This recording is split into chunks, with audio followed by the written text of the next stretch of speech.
TV9 ಡಿಜಿಟಲ್ಗೆ ಸ್ವಾಗತ. ನಾನು Kiran. Challenging star Darshan Renukaswamy ಕೊಲೆ ಪ್ರಕರಣವನ್ನು ತನಿಖೆ ಮಾಡ್ತಾ ಇರುವಂಥ ಬೆಂಗಳೂರು ಪೊಲೀಸರು ಈಗಾಗಲೇ ಈ ಪ್ರಕರಣವನ್ನು ಅಂತಿಮ ಹಂತಕ್ಕೆ ತಂದು ನಿಲ್ಲಿಸಿದ್ದಾರೆ. ನಮಗೊಂದಷ್ಟು ಇನ್ಸೈಡ್ ಇನ್ಫಾರ್ಮೇಷನು ಈ ಒಂದು ತನಿಖೆ ಸಂದರ್ಭದಲ್ಲಿ ಆಗಿರುವಂಥ ಒಂದಷ್ಟು ಬೆಳವಣಿಗೆಗಳು ನಾವು ನಿಮಗೆ ಇವತ್ತು ಹೇಳೋಕ್ಕೆ ಇಷ್ಟಪಡ್ತಾ ಇದ್ದೀನಿ. ಒಂದಷ್ಟು ಮಾಹಿತಿಗಳು ಇನ್ಸೈಡ್ ನಮಗೆ ಸಿಕ್ಕಿದೆ. ಮುಖ್ಯವಾಗಿ ಈಗಾಗಲೇ 180ಕ್ಕೂ ಹೆಚ್ಚು ಸಾಕ್ಷಿಗಳನ್ನ ಈ ಒಂದು ಪ್ರಕರಣದಲ್ಲಿ ಈಗಾಗಲೇ ಪೊಲೀಸರು ಕಲೆ ಹಾಕಿದ್ದಾರೆ. ಹೇಗಾದರೂ ಮಾಡಿ ದರ್ಶನ್, ಯಾಕೆಂದರೆ ದರ್ಶನ್ನ ವಿರುದ್ಧವಾಗಿ ಸಾಕಷ್ಟು ಸಾಕ್ಷಿಗಳು ಈಗಾಗಲೇ ಮೆಟೀರಿಯಲ್ ಸಿಕ್ಕಿದೆ. ಅದು CCTV ಕ್ಯಾಮ್ರಾ ಇರ್ಬೋದು, ಅವರ ಮೊಬೈಲ್ ಟವರ್ ಲೊಕೇಶನ್ ಇರ್ಬೋದು, ಸ್ಟೇಟ್ಮೆಂಟ್ಗಳಿರ್ಬೋದು, ಇವೆಲ್ಲವೂ ಕೂಡ ಸಾಕಷ್ಟು ಎಲ್ಲವೂ ಕೂಡ ಸಾಕ್ಷಿಗಳು ಅವರ ಕಡೆಗೆ ತಿರುಗಿ ನೋಡ್ತಾ ಇದೆ. ಈಗಾಗಲೇ ಚಾರ್ಜ್ ಶೀಟನ್ನು ಫೈಲ್ ಮಾಡೋಕ್ಕೆ ರೆಡಿಯಾಗಿರುವಂಥ ಪೊಲೀಸರು ಸಾಕ್ಷಿಗಳನ್ನ ಕಲೆ ಹಾಕಿರುವಂಥದ್ದು. ಬಹುಶಃ ಟ್ರಯಲ್ ಶುರು ಮಾಡಿ ಹೇಗಾದರೂ ಮಾಡಿ ಈ ಪ್ರಕರಣದಲ್ಲಿ ಯಾರ್ಯಾರು ಭಾಗಿದಾರೋ ಎಲ್ಲರೂ ಕೂಡ ಶಿಕ್ಷೆ ಕೊಡಿಸಲೇಬೇಕು ಅನ್ನೋದು ಅವರ ಒಂದು ಈಗಾಗಲೇ ಸಂಬಂಧಪಟ್ಟಂತೆ ಆ ದಿಕ್ಕಿನಲ್ಲಿ ಅವರು ತನಿಖೆಯನ್ನು ಮಾಡ್ತಾ ಇದ್ದಾರೆ.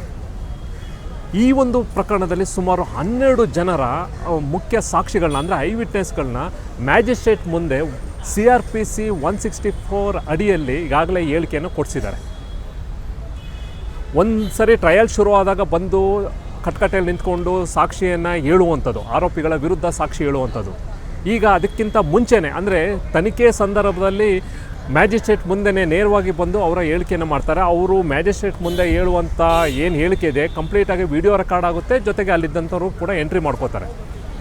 ಮತ್ತು ಅವರು ಇನ್ನೊಂದು ಸರಿ ಟ್ರಯಲ್ ಶುರುವಾದಾಗ ಅವರು ಬರುವಂಥ ಅವಶ್ಯಕತೆ ಇರಲ್ಲ. ಯಾಕೆಂದರೆ ಇಂಥ ಪ್ರಕರಣದಲ್ಲಿ ಎಸ್ಪೆಷಲಿ ಕೊಲೆ ಪ್ರಕರಣಕ್ಕೆ ಸಂಬಂಧಪಟ್ಟಂತೆ ಫಸ್ಟ್ ಇದ್ದಂಥ ಏನು ಆ ಒಂದು ಹೀಟು ಕೊನೆಗೆ ಟ್ರಯಲ್ ಶುರು ಆಗಾದ್ಮೇಲೆ ಇರೋದಿಲ್ಲ.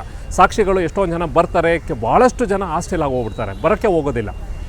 ಫಸ್ಟು ಕೇಸ್ ಆದಾಗ ನಾವು ಬರ್ತೀವಿ ಸರ್, ಬರ್ಕೊಳ್ಳಿ ಸರ್, ನಮ್ಮ ವಿಟ್ನೆಸ್ ಆಗಿ ಮಾಡ್ಕೊಳ್ಳಿ, ನಾವು ಬರ್ತೀವಿ, ಸ್ಟೇಟ್ಮೆಂಟ್ ಕೊಡ್ತೀವಿ ಅವ್ರ ವಿರುದ್ಧ ಅಂತಾರೆ. ಆದರೆ ಹೋಗ್ತಾ ಇದ್ದಂಗೆ ಏನು ಆ ಒಂದು ಪ್ರಕರಣದ ಗ್ರಾವಿಟಿ ಕಮ್ಮಿ ಆಗುತ್ತೋ ಅಲ್ಲಿ ಬಂದು ಕಟ್ಕಟ್ಟೆಯಲ್ಲಿ ಕೋರ್ಟಿಗೆ ಬಂದು ಹೇಳುವಂಥ ಸಾಕ್ಷಿಗಳು ಭಾಳಷ್ಟು. ಹಾಗಾಗಿ ಸಾಕಷ್ಟು ಪ್ರಕರಣಗಳು ಇಲ್ಲಿ ಚೆನ್ನಾಗಾಗಿರುತ್ತೆ ಇನ್ವೆಸ್ಟಿಗೇಷನು, ನಂತರ ಚಾರ್ಜ್ ಶೀಟ್ ಆದಮೇಲೆ ಟ್ರಯಲ್ ಟೈಮಲ್ಲಿ ಬಿದ್ದೋಗುತ್ತೆ.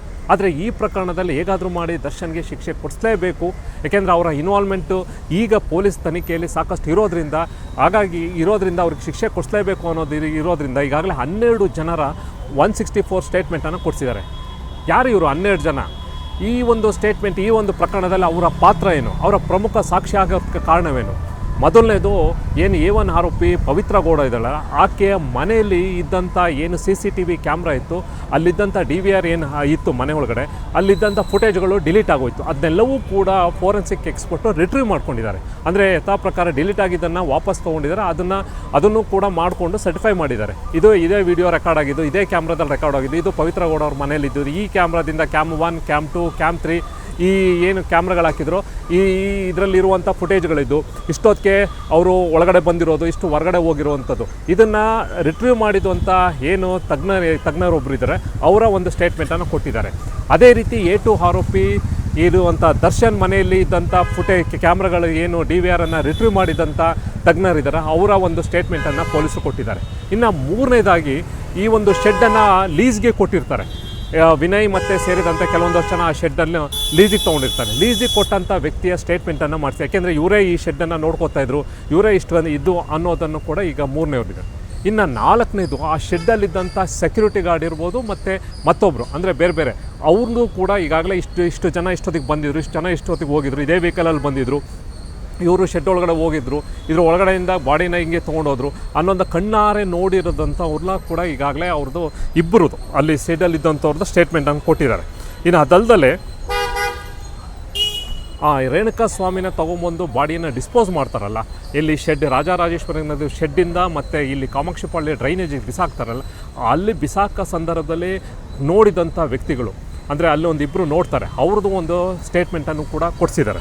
ಇನ್ನು ಇದೇ ಜೊತೆಗೆ ಮತ್ತು ರೇಣುಕಾಸ್ವಾಮಿಯನ್ನು ಕಿಡ್ನಾಪ್ ಮಾಡ್ತಾರಲ್ಲ, ಏನು ಚಿತ್ರದುರ್ಗದಿಂದ ಕಿಡ್ನಾಪ್ ಮಾಡ್ತಾರಲ್ಲ, ಅಲ್ಲಿ ನೋಡಿದಂಥ ವ್ಯಕ್ತಿಗಳು, ಅವ್ರನ್ನ ಏನು ಕಿಡ್ನಾಪ್ ಮಾಡ್ಕೊಂಡು ಬೆಂಗಳೂರಿಗೆ ಕರ್ಕೊಬಂದು ಅಲ್ಲಿ ನೋಡಿದಂಥ ವ್ಯಕ್ತಿಗಳ ಒಂದು ಸ್ಟೇಟ್ಮೆಂಟ್ ಇರ್ಬೋದು.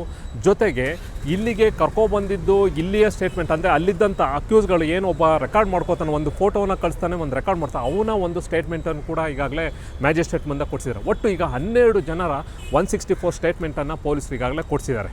ಯಾಕೆಂದರೆ ಇಷ್ಟೆಲ್ಲವೂ ಕೂಡ ಕೇಸನ್ನು ಬಿಗಿಗೊಳಿಸೋಕ್ಕೆ ಟ್ರಯಲ್ ಟೈಮಲ್ಲಿ ಪೊಲೀಸರಿಗೆ ತನಿಖೆಯಲ್ಲಿ ಅವರಿಗೆ ಒಂದು ಏನು ಕಷ್ಟಪಟ್ಟಿದ್ದಾರೋ, ಈಗ ಸಂಬಂಧಪಟ್ಟಂತೆ ಏನು ಸಾಕ್ಷಿಗಳನ್ನ ಕಲೆ ಹಾಕಿದಾರೋ ಅದು ಯಶಸ್ವಿ ಆಗೋಕ್ಕೆ ಸಾಕಷ್ಟು ಈಗಾಗಲೇ ಪ್ರಯತ್ನ ಪಟ್ಟಿದ್ದಾರೆ. ಸದ್ಯದರಲ್ಲೇ ಚಾರ್ಜ್ ಶೀಟನ್ನು ಕೂಡ ನ್ಯಾಯಾಲಯಕ್ಕೆ ಸಲ್ಲಿಕೆ ಮಾಡಲಿದ್ದಾರೆ. Thank you.